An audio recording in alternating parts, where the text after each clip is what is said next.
Hello guys, welcome to our channel Ishayo YouTube blog. So இன்றைக்கி என்னென்னா கேரளா ஸ்டைலில் ஒரு மீன் பொரிப்பு எப்படி பண்ணுறதுன்னு பார்க்கலாம். ஸோ நான் வந்து மண்சட்டி எடுத்துருக்கிறேன். மண்சட்டியை வந்து சூடாகிறது கொஞ்சம் டிலே ஆகும். ஸோ அந்த கேப்பில் என்ன பண்ணேன்னா ஃபஸ்ட்டு எண்ணெயை ஊற்றிட்டு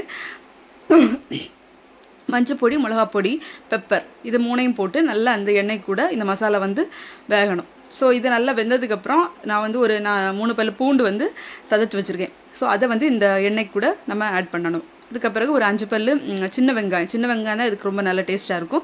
ஸோ சின்ன வெங்காயம் கட் பண்ணி வச்சுருக்கிறேன். அதையும் இது பொடியாக கட் பண்ணி வைக்கணும். ஸோ அதையும் இந்த பூண்டு போட்டதுக்கப்புறம் நம்ம வந்து சின்ன வெங்காயமாக ஆட் பண்ணணும். ஸோ இது வந்து நல்லா வேகணும். ஸோ இதுக்கு கூட வந்து புளித்தண்ணி கரைச்சி வச்சுருக்கிறேன். இது ஒரு 4-5 ஸ்பூன் வந்து நம்ம மீன் எவ்வளோ எடுக்கிறோமோ, நான் வந்து ஒரு 6 மீன் தான் எடுத்துருக்கிறேன். ஸோ 6 மீன் கணக்குக்கு நான் ஒரு 4-5 ஸ்பூன் வந்து புளி தண்ணி விட்றேன். இது நீங்கள் மீன் அதிகமாக எடுத்துருக்கீங்கன்னா அதுக்கு கணக்காக நீங்கள் புளி தண்ணி ஊற்றிக்கோங்க. ஸோ இப்போ இந்த பூண்டு, இந்த சின்ன வெங்காயம் இதெல்லாமே இந்த புளி தண்ணி கூடயும் நல்லா வந்து மிக்ஸ் ஆகி நல்லா வேகணும். ஸோ நல்லா வெந்ததுக்கப்புறம் நம்ம வந்து என்ன பண்ணணும்னா கருவேப்பிலை போடணும்.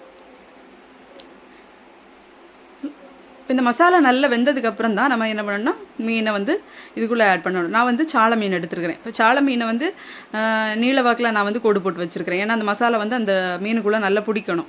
இது சில பேர் குறுக்கையும் நிறைய கோடுகளாக போடுவாங்க. நான் வந்து நீள வாக்கில் போட்டிருக்கேன். உங்களோட இஷ்டம் எப்படி வந்து பண்ணாலும் போட்டுக்கலாம். ஸோ இப்போ நல்லா கொதி வர ஆரம்பிச்சிருச்சுல. இப்போ நம்ம வந்து கருவேப்பிலை ஆட் பண்ணணும். ஆட் பண்ணி முடிச்சுட்டு அதுக்கு பிறகு இது கொஞ்சம் மசாலா நல்லா வேகட்டு. அந்த உள்ளி வந்து நல்லா வேகணும். உள்ளி அப்புறம் பூண்டும் நல்லா வேகணும். ஸோ இப்போ நான் கழுவி வச்சுருக்க மீனை அதுக்கு கூட வந்து ஆட் பண்ண போகிறேன். ஒன்று ஒன்றா அப்படியே வந்து வரிசையாக நம்ம அடுக்கி வச்சிடலாம். அடுக்கி வச்சதுக்கப்புறம் 2 சைடுமே மாற்றி நம்ம போட்டுக்கணும். அந்த சட்டி வந்து அடிப்பிடிக்காத மாதிரி நம்ம வந்து இருக்கணும். சரியா? லைட்டாக கிண்டி விட்டுருங்க. மீன் பொடியாத மாதிரி மீனை வந்து ஒரு சைடு இன்னொரு சைடு மாற்றி போடணும். அவ்வளோதான். ரொம்ப டேஸ்ட்டாக இருக்கும். வச்சு பாருங்கள், நீங்களும் ட்ரை பண்ணுங்கள். தேங்க்யூ.